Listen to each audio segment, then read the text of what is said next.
যেখানেই যাচ্ছি ভাঙড়ের যে প্রান্তে যাচ্ছি মা বোন এবং বাপ ভাইরা স্বতঃস্ফূর্তভাবে এগিয়ে আসছে। শুধু ভাঙড় নয়, ভাঙড়ের মানুষ আমাকে ভোট দিয়ে যে জায়গায় দাঁড় করিয়ে দিয়েছে, রাজ্যের যে প্রান্তে যাচ্ছি না কেন মানুষ ব্যাপকভাবে সাড়া দিচ্ছে। নিশ্চিতভাবে আমার কর্মকাণ্ড দ্বারাই ভাঙড় সহ রাজ্যের মানুষ কিছু আশা পাচ্ছে যে আগামী দিনে নওশাদ ভাইজানের সাথ দিলে, নওশাদ ভাইজানের সাথ দিয়ে নওশাদ ভাইজানদেরকে যদি দায়িত্ব তুলে দেওয়া হয়, তাহলে এই সমাজে যে অন্যায়, অনাচার, দুর্নীতি এরাই বন্ধ করতে পারবে। ফলে দঙ্গা ভাঙনের ওখানে, পর্দা ভাঙনের ওখানে, চা শ্রমিকদের সমস্যা, পুরুলিয়ার সমস্যা, যাই হোক না কেন সেই নওশাদ ভাইজান বা আইএসএফ কে তারা আপন করে নিচ্ছে। এই যে মানুষের জনজীবন একেবারে পরিণত হচ্ছে প্রতিটা বুথে, তাহলে সেই ভয়ে কি সরকার মোলার মতো নেতারা বলছে 100 কোটি টাকা ভাঙড়ে উন্নয়ন করবে? ওসব নাম নেন না, নটোরিয়াস ক্রিমিনাল চাপে পড়ে যাই ভাঙড়ে হবে সেটা আমাদের লাভ। আমরা চাই ভাঙড়ের উন্নয়ন। কে করছে না করছে রাজনৈতিক হিংসাতে আমরা যাব না, রাজনৈতিক কষ্টে যাব না। একটাই বলবো, যা হচ্ছে বিরোধী বিধায়ক পেয়েছিল বলেই হচ্ছে। কারণ হচ্ছে জানে ভোটটাকে নিতে হবে। আমরা চুপচাপ করে যা উন্নয়ন ভাঙড়ের হবে নিয়ে নেবো। তবে 100 কোটির মধ্যে কত কাটমানিতে যাবে সেটা ওনাকে বলা দরকার। টানার বিধানসভাতে একেবারে ঘরে একাধিক ঘর হয়নি বলে দাবি করছে অনেক আছে। আমি একটা কথা বলবো, ওনার নাম বাদ দিয়ে অন্য কোশ্চেন করুন। আমার লড়াই মমতা ব্যানার্জির বিরুদ্ধে। কেন চুনে পুটিদের নাম দিচ্ছেন বলুন তো? টাইম নষ্ট করবেন। আপনাদের দুই ভাই এবং 4,000 তোমাদের দিকে কিছু ফুটেজ কেটে আজকে লাইভ স্ট্রিম করলো, জনগণকে দেখালো। আমি একটা কথা বলবো, অর্ধ সত্য মিথ্যা হচ্ছে ভয়ঙ্কর। ওই ভিডিও কাটিং করে আমাদের সম্পর্কে বাজেভাবে সমাজে আমাদেরকে দূষিত করতে পারবে না। বাংলার মানুষ জানে, ভাঙড়ের মানুষ জানে, ক্যানিং এর মানুষ জানে, উত্তর 24 পরগনা, দক্ষিণ 24 পরগনা সহ রাজ্যের মানুষ জানে যে আমরা নাইকে প্রতিষ্ঠা করার জন্য এসেছি। আমি একটা বক্তব্যের মধ্যে একবার 4 তারিখের জায়গায় 2 তারিখ বলেছিলাম। তারপরে ওইটাকে আমি আমার পক্ষ থেকে ক্লিয়ারিফিকেশন দিয়ে দিয়েছিলাম, যেটা আমার অনিচ্ছাকৃতভাবে ভুল।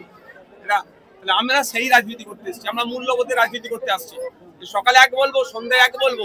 সকালে শুভেন্দু অধিকারী ভালো আর সন্ধ্যায় শুভেন্দু অধিকারী খারাপ, যেভাবে ওরা করে সে কথা আমরা কাজ করবো না। আমরা অন্যায়কে অন্যায় হিসাবেই বলবো। ভাইজান এআই ফটো শরৎ মোল্লা ভাইরাল হচ্ছে, তাই নিয়ে প্রশ্ন করেছিল কোন একটা মিডিয়া। তিনি বলছেন যে এআই ছবি ভাইরাল করছে, তাদের মা বোনের যে ছবি আমাদের সাথে দিতে তাহলে ভালো, কি বলবে? ওই যেমন রুচি সেরকম কথা বলবেন ওনারা। প্রথম কথা, এডিট করে কোনো ছবি কারো সে যে কেউ হোক এর পক্ষে আমি নয়। এটা চরম ঘৃণিত কাজ। এই কাজ কেউ করবেন না। আমাকে আমি একটু বার্তা দিতে পারি।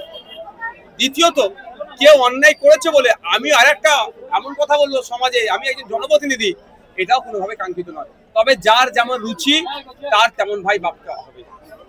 ভাইজান ভোটের আগে কংগ্রেসের নেতারা বলছে যে উন্নয়নে ভোটে তুলবো এলাকা এবং সাধারণ মানুষেরা সেটা উন্নয়ন চাইছে। আমরা তো চাইছি তো, আমিও তো উন্নয়ন চাইছি, কিন্তু আমি যে রাস্তা দিয়ে আসলাম জান বেরিয়ে যাবে।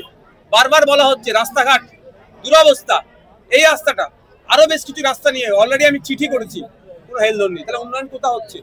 তারপরে বলবো ভাঙড়ের যা হবে ভাঙড়ের মানুষের লাভ। আর আমি রাজনীতিতে এসেছি, ভাঙড় থেকে কন্টেস্ট করছি, তো আমার ফার্স্ট প্রায়োরিটি থাকবে ভাঙড়ের মানুষের লাভ হওয়া। কে করে দিচ্ছে ওটাতে আমার অসুবিধা নেই, ভাঙড়ের মানুষ পাক। ডিসেম্বরে আবাস যোজনার ঘরের দ্বিতীয় দফার প্রথম কিস্তির টাকা ঢুকবে, এখনো পর্যন্ত অনেকে প্রথম কিস্তির টাকা পায়নি, লটঘটানি খাচ্ছে। এটা নিয়ে কি বলবেন? না, আমার কাছে ওই ধরনের বেশ কয়েকজন অভিযোগ করেছে, কিন্তু আমি তাদেরকে বলেছি যে লিস্টে আপনার নাম আছে, ওই ধরনের আমাকে দিন। আপনাকে মিডিয়ার মাধ্যম দিয়ে বলবো, সে ভাঙড় নয়, যে কোনো প্রান্তের মানুষ যদি লিস্টে নাম আছে টাকা পাচ্ছে না, এই ধরনের যদি কোনো সমস্যার সম্মুখীন হয়, আমাকে সবাই জানে। আমার ভাঙড়ের মাঝরাইট অফিস আছে, ফুটফরাশিপে আমার বাড়ি, বিধানসভায় মাঝে মধ্যেই যাই। যে কোনো জায়গায় আমার নাম্বারও গুগলে গিয়ে সার্চ করলে পাবেন। আপনারা আমার সাথে যোগাযোগ করবেন। আশা করছি সেটা ভাঙড় সহ রাজ্যের মানুষের কাছে লিস্টে নাম আছে টাকা পাচ্ছে না, সেগুলো সুরাহা করার জন্য প্রয়োজনে পঞ্চায়েতের যিনি গ্রাম পঞ্চায়েত ও গ্রাম উন্নয়ন মন্ত্রী আছেন, শ্রদ্ধা সম্মানীয় প্রতিম মজুমদার সাহেব আছেন, তার সাথে আমি সরাসরি কথা বলবো। সাধারণ মানুষের উদ্দেশ্যে কি বলবেন? শান্তি, রাজনৈতিক হিংসা করবেন না, আর নটোরিয়াস ক্রিমিনালের জবাব গণতান্ত্রিক পক্ষে দেবেন। আমার না মারা গেল, আনিস খান মারা গেল, এবং এমনকি ভাঙড়ের রাজ্যটা তৃণমূল ছিল, তিনি মারা গেল, মমতা করে দেখতে গেল না, কিন্তু বিজেপি সংসদ আক্রান্ত হলে সেখানে মমতা চলে গেল। বিজেপি আর তৃণমূল কি আলাদা? এতটুকু শুধু আজকে বললাম।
নওশাদ ভাইয়ের আজকে আছে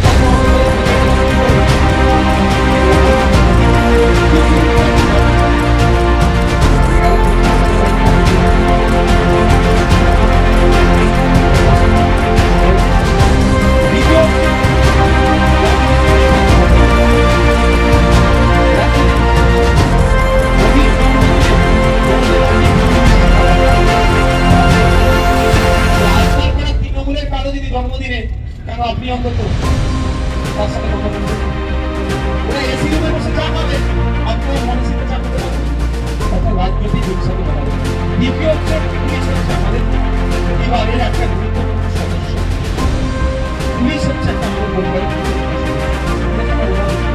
ওদের আমি এখনো স্বাভাবিক সঙ্গে বেশ কাটেনি দুর্গাপুর পুলিশের পুলিশ কর্তা তার পরিবারকে নিয়ে এখানে ডিউটি দিয়েছে পুলিশের জন্য যারা দুর্গা উৎসব উদযাপন করছে সঠিক ঈদের সময়